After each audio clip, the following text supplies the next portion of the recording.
খসড়া তালিকায় নাম, কিন্তু চূড়ান্ত তালিকায় কি নাম থাকবে? বাদ হয়ে যাবে না তো? এই আতঙ্কে হার্ট অ্যাটাক, গোয়ালপুকুরে বৃদ্ধের মৃত্যু, দাবি তার পরিবারের।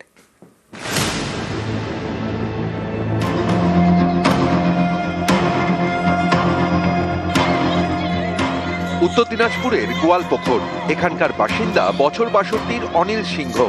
বৃহস্পতিবার বাড়িতেই তার মৃত্যু হয়। পরিবারের দাবি, ২০০৩ সালে বাংলাদেশ থেকে আসেন অনিল, পরে ভোটার লিস্টে নাম তোলেন। এসআইআর এর খসড়া ভোটার তালিকায় তার নাম রয়েছে। পরিবারের দাবি, খসড়া তালিকায় নাম উঠলেও চূড়ান্ত তালিকা থেকে বাদ যেতে পারে এই আতঙ্কে ছিলেন। তার জেরেই বৃদ্ধের হার্ট অ্যাটাক, মৃত্যু। বাবা ওই যে খালি কাগজপাতি নিয়ে টেনশন, থাকবে না, কাটে যাবে ভোট। আমরা বলি যে টেনশন করেন না বাবা, করেন না, টেনশন করিলে মাথা খারাপ হয়ে যাবে। সবার কাছেই খালি ওই কথাটাই বলে, মানে ওই ভোট বাদ যাবে এসআইআর এর জন্য। হ্যাঁ, এসআইআর ভোট বাদ যাবে, এটা ওইটাই খালি বলে। যে বাংলাদেশে আসছি। আচ্ছা, মানে 2003 সালে আসছেন? হ্যাঁ।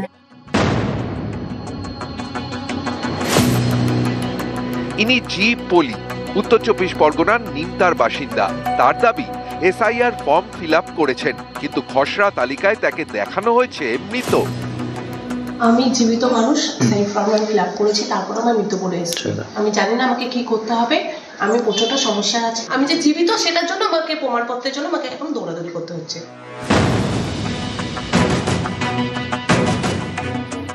আলিপুরদুয়ার শহরের অরবিন্দনগর, এখানকার বাসিন্দা নিতাই সরকার। তার দাবি, এসআইআর ফর্ম ঠিকমতো ফিল আপ করার পরেও খসড়া তালিকায় নাম আসেনি। নাম বাদের কারণ হিসেবে লেখা রয়েছে খুঁজে পাওয়া যায়নি অথবা অনুপস্থিত।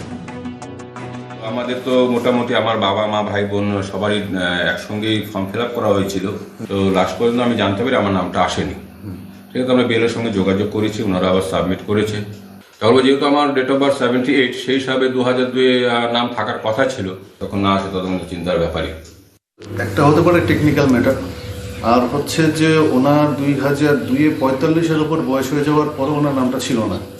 তো এটা ডিসক্রিপেন্সি লিস্টে ছিল। হ্যাঁ, এবং ডিসক্রিপেন্সি লিস্টটা যখন বন্ধ হয়ে যায়, সেই সময় পর্যন্ত সবগুলিকে ভেরিফাই করে ওঠা সম্ভব হয়নি। হঠাৎ করে ইলেকশন কমিশন ওটা বন্ধ করে দেয় এবং জানানো হয় যে আগামী দিনে আবার দেওয়া হবে ডিসক্রিপেন্সি লিস্ট। হয়তো সেটা একটা কারণ হতে পারে। একই অভিযোগ উত্তর ২৪ পরগনার জগদ্দলে।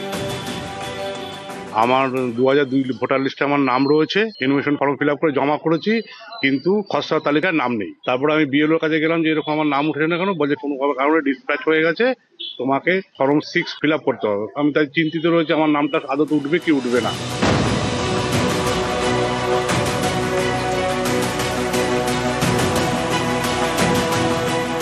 জমা দেওয়ার পর সবারই আসছে বাড়ির, কিন্তু আমারটা নাই। বাদ তালিকায় আমাকে খুঁজে পাওয়া যাচ্ছে না বলছে। এখন খেসার তালিকাও নাম নাই। এটা নিয়ে আমি আতঙ্ক আছি। নিউজ 18 বাংলা।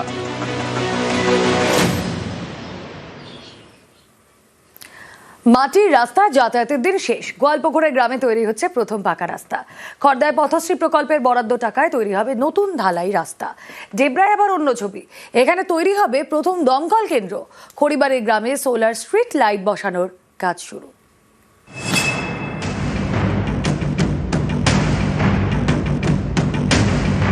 উত্তর দিনাজপুরের গোয়ালপুকুর, এখানকার ইব্রাহিমপুর থেকে দক্ষিণ দুয়ারি মোড় পর্যন্ত প্রায় 1 কিলোমিটার মাটির রাস্তা।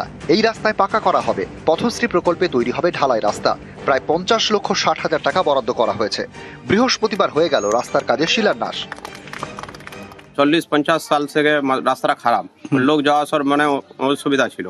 ফিতা কাটার জন্য আমরা অনেক খুশি। 2-4-10 দিনের মধ্যে এটা কাজ শুরু হয়ে যাবে। ফান্ড এখন কেন্দ্রীয় সরকার বন্ধ করে রেখেছে 2 লক্ষ কোটি টাকা। পথশ্রী দিয়ে এই গ্রামের রাস্তাগুলো করতে পারছে। 1100 মিটার রাস্তা আছে, টাকা আছে 50,60,000। এই টাকাটা ইউটিলাইজ এই রাস্তাতে হবে।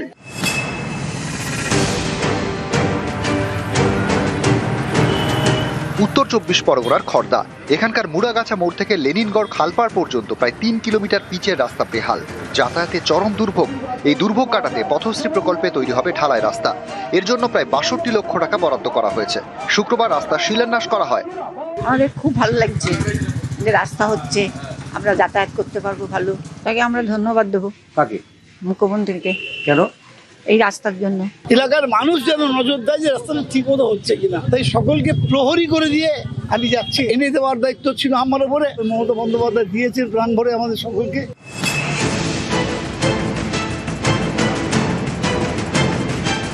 পশ্চিম মেদিনীপুরের ডেবরা পেতে চলেছে প্রথম দমকল কেন্দ্র। ডেবরায় কোনো দমকল কেন্দ্র নেই। দমকল রয়েছে সবং, পাঁশকুড়া এবং খড়গপুর শহরে। ডেবরা থেকে প্রায় 40 কিলোমিটার দূরে। ডেবরায় কোথাও আগুন লাগলে দমকল আসতে অনেক সময় লেগে যায়। স্থানীয়দের দীর্ঘদিনের দাবি মেনে এবার তৈরি হবে দমকল কেন্দ্র।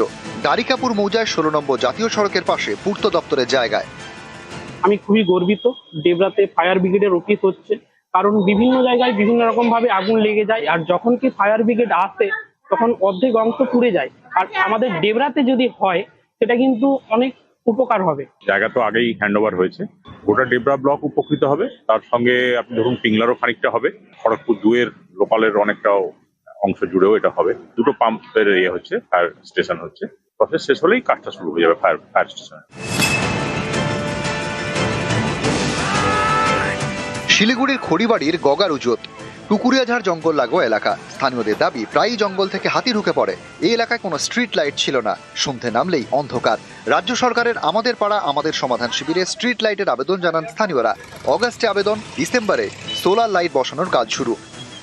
इस जगह पे हाथी और लोग चलने के लिए असुविधा होता था। आज इस जगह पे सोलर लाइट हो गया, इसलिए हम लोग सब इधर का जनवासी लोग हम लोग धन्यवाद करते हैं। আমরা এই সংসদে 10টা লাইট পেয়েছি। টোটাল 10টা লাইটে 3,13,000 সামথিং এরকমই হবে। নিউজ 18 বাংলা।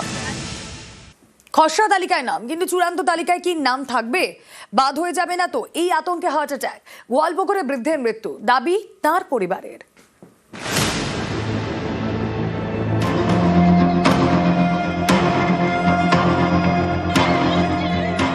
উত্তর দিনাজপুরের গোয়ালপুকুর, এখানকার বাসিন্দা বছর 62 অনিল সিংহ। বৃহস্পতিবার বাড়িতেই তার মৃত্যু হয়। পরিবারের দাবি 2003 সালে বাংলাদেশ থেকে আসেন অনিল, পরে ভোটার লিস্টে নাম তোলেন। এসআইআর এর খসড়া ভোটার তালিকায় তার নাম রয়েছে। পরিবারের দাবি খসড়া তালিকায় নাম উঠলেও চূড়ান্ত তালিকা থেকে বাদ যেতে পারে এই আতঙ্কে ছিলেন। তার জেরেই বৃদ্ধের হার্ট অ্যাটাক, মৃত্যু। বাবা ওই যে খালি কাগজপাতি নিয়ে টেনশন, থাকবে না, কাটে যাবে ভোট। আমরা বলি যে টেনশন করেন না বাবা, করেন না, টেনশন করিলে মাথা খারাপ হয়ে যাবে। সবার কাছে খালি ওই কথাটাই বলে, মানে ওই ভোট বাদ যাবে এসআইআর এর জন্য। হ্যাঁ, এসআইআর ভোট বাদ যাবে, এটা ওইটাই খালি বলে। যে বাংলাদেশে আসছি। আচ্ছা, মানে 2003 সালে আসছেন? হ্যাঁ।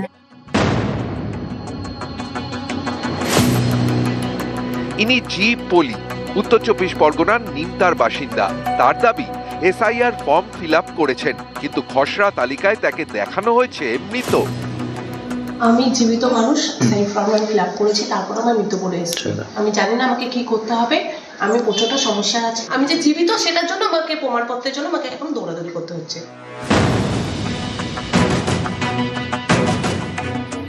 আলিপুরদুয়ার শহরের অরবিন্দনগর, এখানকার বাসিন্দা নিতাই সরকার। তার দাবি এসআইআর ফর্ম ঠিকমতো ফিল আপ করার পরেও খসড়া তালিকায় নাম আসেনি। নাম বাদের কারণ হিসেবে লেখা রয়েছে খুঁজে পাওয়া যায়নি অথবা অনুপস্থিত। আমাদের তো মোটামুটি আমার বাবা মা ভাই বোন সবারই একসঙ্গেই ফর্ম ফিল আপ করা হয়েছিল। তো লাস্ট পর্যন্ত আমি জানতে পারি আমার নামটা আসেনি। ঠিক আছে, আমরা বিএলওর সঙ্গে যোগাযোগ করেছি, ওনারা আবার সাবমিট করেছে।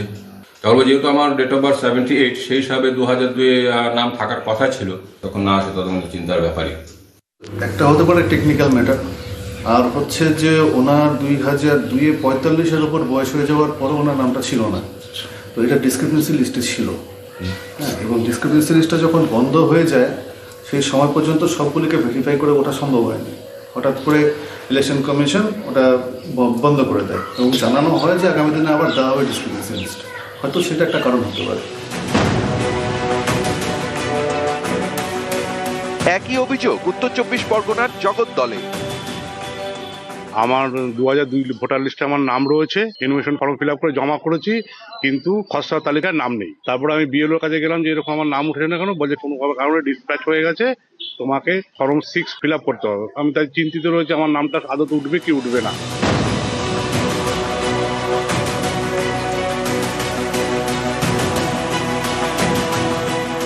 জমা দেওয়ার পর সবারই আসছে বাড়ির, কিন্তু আমারটা নাই। বাদ তালিকায় আমাকে খুঁজে পাওয়া যাচ্ছে না বলছে। এখন খেসার তালিকাও নাম নাই। এটা নিয়ে আমি আতঙ্ক আছি। নিউজ 18 বাংলা।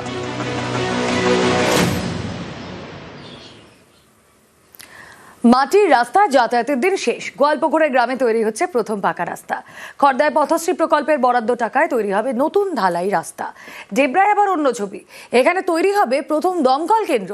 খড়িবাড়ির গ্রামে সোলার স্ট্রিট লাইট বসানোর কাজ শুরু।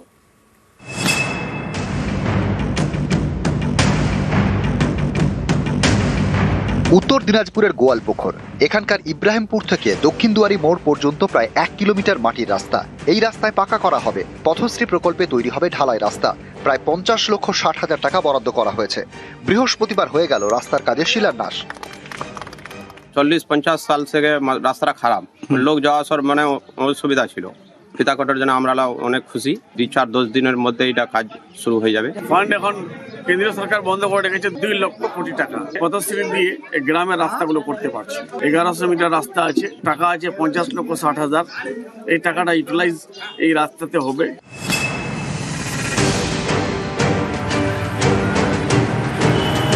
উত্তর 24 পরগনার খড়দা।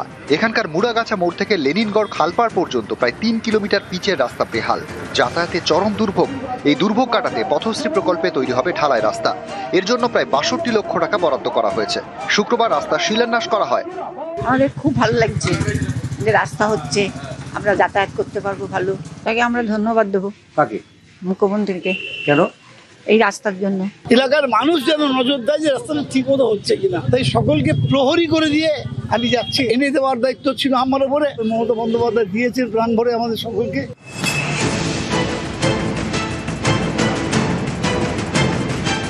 পশ্চিম মেদিনীপুরের ডেবরা পেতে চলেছে প্রথম দমকল কেন্দ্র। ডেবরায় কোনো দমকল কেন্দ্র নেই। দমকল রয়েছে সবং, পাঁশকুড়া এবং খড়গপুর শহরে। ডেবরা থেকে প্রায় 40 কিলোমিটার দূরে। ডেবরায় কোথাও আগুন লাগলে দমকল আসতে অনেক সময় লেগে যায়। স্থানীয়দের দীর্ঘদিনের দাবি মেনে এবার তৈরি হবে দমকল কেন্দ্র। দ্বারিকাপুর মৌজায় 16 নম্বর জাতীয় সড়কের পাশে পূর্ত দপ্তরের জায়গায়। আমি খুবই গর্বিত। ডেবরাতে ফায়ার ব্রিগেডের অফিস হচ্ছে, কারণ বিভিন্ন জায়গায় বিভিন্ন রকম ভাবে আগুন লেগে যায়, আর যখন কি ফায়ার ব্রিগেড আসে তখন অর্ধেক অংশ পুড়ে যায়। আর আমাদের ডেবরাতে যদি হয় সেটা কিন্তু অনেক উপকার হবে। জায়গা তো আগেই হ্যান্ড ওভার হয়েছে। গোটা ডেবরা ব্লক উপকৃত হবে। তার সঙ্গে আপনি ধরুন পিংলারও খানিকটা হবে। খড়গপুর 2 এর লোকালের অনেকটাও অংশ জুড়েও এটা হবে। 2টো পাম্পের হচ্ছে, ফায়ার স্টেশন হচ্ছে। প্রসেস শেষ হলেই কাজটা শুরু হয়ে যাবে ফায়ার স্টেশনে। শিলিগুড়ির খড়িবাড়ির গগারুজোত টুকুরিয়াঝাড় জঙ্গল লাগোয়া এলাকা। স্থানীয়দের দাবি প্রায়ই জঙ্গল থেকে হাতি ঢুকে পড়ে। এই এলাকায় কোনো স্ট্রিট লাইট ছিল না। সন্ধে নামলেই অন্ধকার। রাজ্য সরকারের আমাদের পাড়া আমাদের সমাধান শিবিরে স্ট্রিট লাইটের আবেদন জানান স্থানীয়রা। অগাস্টে আবেদন, ডিসেম্বরে সোলার লাইট বসানোর কাজ শুরু। इस जगह पे हाथी और लोग चलने के लिए असुविधा होता था। आज इस जगह पे सोलर लाइट हो गया, इसलिए हम लोग सब इधर का जनवासी लोग हम लोग धन्यवाद करते हैं। আমরা এই সংসদে 10টা লাইট পেয়েছি। টোটাল 10টা লাইটে 3,13,000 সামথিং এরকমই হবে। নিউজ 18 বাংলা।